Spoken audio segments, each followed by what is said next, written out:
अस्सलामुअलैकुम गाइस, क्या हाल चाल है? ठीक है। मैं नाम मलिक सुफ़ान, तुम पे मेरा यूट्यूब चैनल आपका व्लॉगर।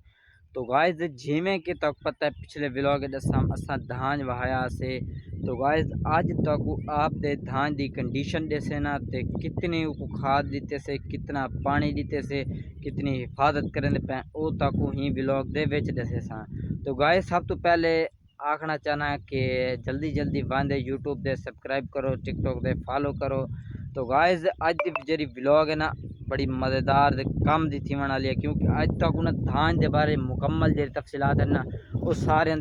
दसे सा। तो गाइस नाल तो नाल तक आप धान भी दिखे सा, बियां दा भी धान दिखे सा। तो यानी कि फ़र्क दिखाए कि मेहनत ते मेहनत वो भी करन ते ज़्यादा मेहनत अल्हम्दुलिल्लाह असां भी की पै, बाकी भी की पै। तो बाकियां दा भी दिखे सूँ ते जेड़ा अल्हम्दुलिल्लाह जेड़ा सब तो ज़्यादा यानी कि सब जेरे वेले धान जरा ना सारा दूर किनू खाड़ देना इवें देखो कि सावा नज़र आंदा पे, इवें काला काला दे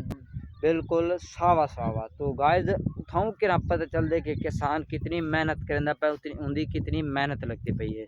तो गाइस आज दे व्लॉग तक दिखे सा कि कितनी खाद देनी चाहिए, ज़्यादा दो तो सड़ वेने तकरीबन। जेरे नवे नवे किसान होने ना किसान वो ज़्यादातर ये गलती कर छुड़न, क्योंकि जेरे शहरी होने ना वो जल्दी जल्दी नवे नवे आदे आप सेटअप संभले,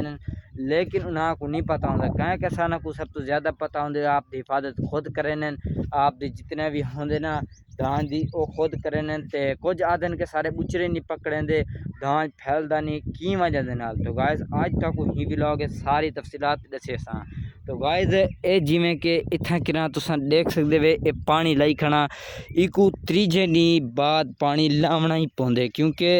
अगर ना लाउना ये बुचरे का ना पकड़े सी पहली गल दा ये। तो गाइस जिमें कि देख सकते वे कि पानी दे विच खड़े थे दे बुचरे भी पड़े। तो गाइस जिमें कि ये देख सकते वे कि ये वाला जो रहना है बुचरा जमदा पे नवा नवा ते ये कुछ सड़ वेने, क्योंकि ज़्यादा गर्मी की वजह किनू या कुछ इो समा मसला बन वेंदे जिंदी वजह किनू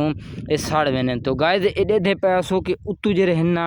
ये उतू उतू ये सड़ते पैन, यानी कि ये सावे के नहीं खड़े, यानी कि इंदा मतलब ये है कि इको बीमारी लगी खड़ी है, इंदा इलाज करना चाहिए जल्दी जल्दी को स्प्रे कराओ कीड़े वाली जेरी भी है, वरना जेरी नवा नवा बुचरा पकड़े सी ना जिमें ये थी गया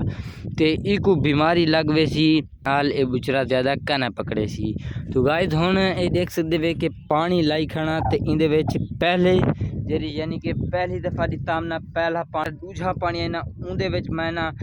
खाद दीते मी DAP दी एक साल यूरिया दी भी एक साल आई, क्योंकि त्रै भी गया ना। वैसे एक किले दे विच पूरी यूरिया देनी चाहिए, उस तो बाद एक पूरी DAP देनी चाहिए। तो गाइस मैं यो कोई दसे ना कि पहले जरा पानी होंगे ना उनदे विच मिक्स करके DAP को भी ते यूरिया को भी बाकी जितनी तुहाडी वसाइल थी सकें जितना, यानी कि बाकी भी किसान दसने के बाकी सल्फर थी गई दूसरी चीज़ा थी गया ये भी सट्टो ना इंदा भी बड़ा ही रिजल्ट कम दांदे उन्हें बुचड़े ठेसा दे पके रही। तो गाइस वो मिक्स कर दे ते बाद दे विच इवें छट्टा दिवेंदे जिवें, यानी कि देख सकते वे कि इत्थे कि छट्टा दिता पे कम दा रल वेंदे, वरना लोड़ी वेंदे ते फायदा भी बन वेंदे ते बाकी भी यानी कि कुछ नुकसान नहीं थींदा। लेकिन जरा होंदे ना छट्टा वाला ते ओ पानी दे बाद वो जरा बीज होंदे ना उनदे ते खाद होंदी वो खुद तले बह वेंदी है ते वो जरा बूटा होंदे ना वो माशाल्लाह मोटा ताज़ा थी वेंदे जिवें थी आंदे। ते बाकी हुण तक व्लॉग दसे ना कि बाकी हुण तक दिखे ना कि कितना फ़र्क है एक डी, यानी कि ये बराबर दे लगे पे, यानी कि एक डी दा फ़र्क है। ते इंदा इमेजिन कराए उस तो बाद ये एक डी बाद लगे या 2 डी दा आख सकते हैं, क्योंकि यानी कि थोड़ा थोड़ा कद लगता रहना 2 डी लग गया इनको ते इको डे गिनो पूरा ते हुण इको डे गिनो ये 2 डी पहले लगे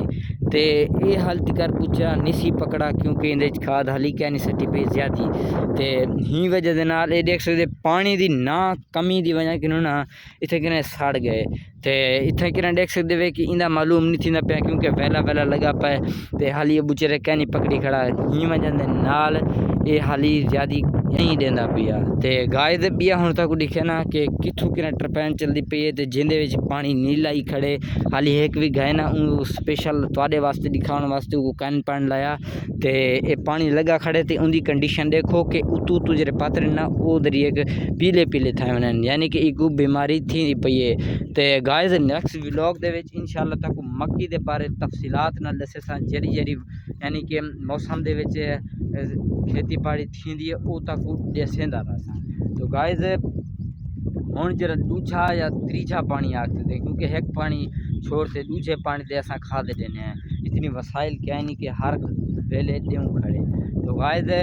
यानी कि ए हुण इस सामने तो धान देख सकते वे ए जरा है ना ई को हाली पानी क्या नहीं लगा खड़ा ते ए चेक करो माशाल्लाह पानी हाली लग गई क्या नहीं खड़ा क्योंकि मसला ये है कि इंदे उत्ते मेहनत थई पई है। तो गाइस इंदे उत्ते भी ज़्यादा मेहनत थई पई है ए इंदे कि ज़्यादा रिजल्ट रहंदा पे क्योंकि ए जरा है ना ए भी थोड़ा बहुत यानी कि अज पानी ले सूचा इंदे खाद भी सटे सूचा ते वल काम दा बने सी मजेदार। तो गाइस ये देख सकते वे कि इत्थे किरा हुण ई फुल भरे वे सा जितना भी डटीज वेसी ना सारा ही डटवा देसा। तो गाइस हुण ये देख सकते वे ये टोटल तुसां व्यू चेक कर सकते वे कि हुण तक दिखे ना कि केरी खाद देंदा पिया एक अज जेरी देंदा पिया ना खाद पहले दा यानी कि खाद दित्ती आई DAP दी भी यूरिया दी भी मिक्स कर दे छट्टा दिता उस तो बाद वल हुण दिते मी यूरिया कल ही एक गट्टू 1 किले दे विच ते वो भी यानी कि छट्टा कह दिता इतना टाइम कह नहीं छट्टा दो ना बेहतर है लेकिन इतना टाइम कह नहीं वो लोह दित्या से। तो गाइस हुण तक दिखे ना पानी आंदा पे ते इत्थे किराना जरा बिजारा लगा पिया ते उंदे बुचरे चेक करो